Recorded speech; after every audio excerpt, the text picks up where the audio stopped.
Hey, what's going on, folks? Welcome back to Steelers Rewind here on Penn Live. I'm Nick Farabaugh here with you guys. I'm walking over to the closed practice today, so not much to report on there.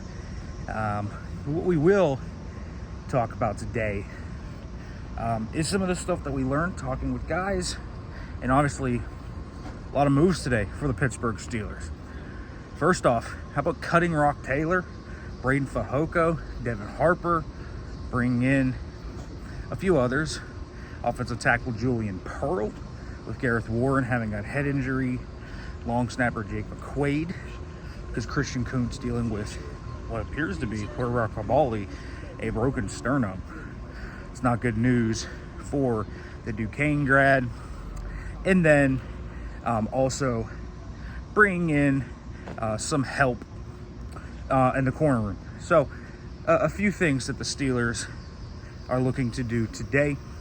The other thing they're doing is bringing Gabe Davis. And, you know, Gabe Davis is someone that's kind of interesting in the grand scheme of things. Arthur Smith talked today and said that Ben Skoron's dealing with a toe injury. He suffered that in the joint practice last week against the Buccaneers. So not that much of a surprise that they're trying to go make a move here. Also, Calvin Austin III dealing with a injury with his ab. So definitely things for the Steelers to look at there. Gabe Davis, a guy, he's big, he's physical, he can block. I don't really think there's much else to it. He stretches the field and he runs well. Outside of that, I mean, we're not talking about an utterly dominant player here. He drops the ball a good deal. He's not a great contested catch wide receiver. He's just kind of a guy that brings requisite things. So I think that's the idea with Gabe Davis. You know, talking with Terrell Austin and Arthur Smith today, Kaleb Johnson's kind of an interesting case. They really feel like he's making progress and he's going in the right direction. And it feels like Kaleb Johnson is turning a corner. And the reason he didn't get any carries with the first team was game flow. You had the big catch by Roman Wilson. You had two big catches by Roman Wilson that kind of shortened drives where maybe they would have had some carries in there. Kaleb Johnson actually had 5 snaps with the first team offensive line. He just didn't have a run in any of those. And so something to think about there. Still would like to see that this week.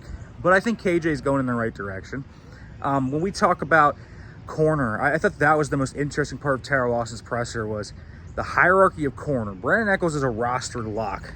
If you look at the rhetoric Terrell Austin used, saying he was outstanding, he could play slot, outside, he can play special teams, he can do a lot of things for you. That guy's a roster lock.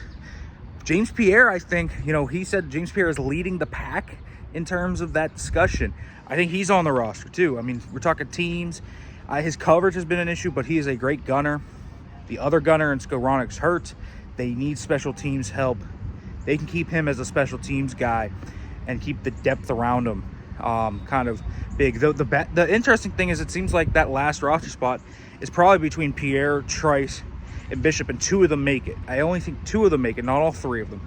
You know, he's put Beanie Bishop on notice. I think that was about as strong of a worded answer as Terrell Austin would give you on Beanie Bishop is he needs more splash.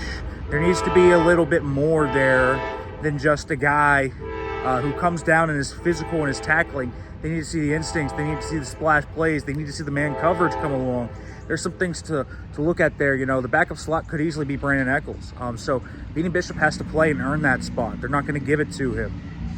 I think Corey Trice, I mean, this hamstring injury, man, has cost him almost 3 weeks at this point. It seems to be significant enough that I don't know if he's going to play today, this week either. It would be great for him if he did. Listen, he's talented, and I think it's hard to give up on a talent like that. He's shown he's an NFL corner. He's shown that he can play at this level, but the best ability is availability.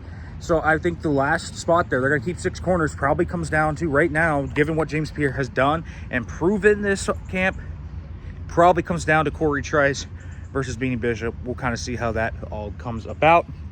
Also talk with Payton Wilson, guy that's wearing a green dot, feeling a little more comfortable in himself. You know, still working coverage a little bit. That was a great touchdown pass. Teddy Bridgewater put it perfectly, and Bucky Irving made a really nice play, flashing lane hands. So he was in good coverage, but get your head around. It's a lesson for the next time, you know, you go through those. But a guy that is talented and starting to, I think, mature into what he can be. All right, folks, make sure to like, comment, subscribe, turn the notification bell for more. Thanks for watching.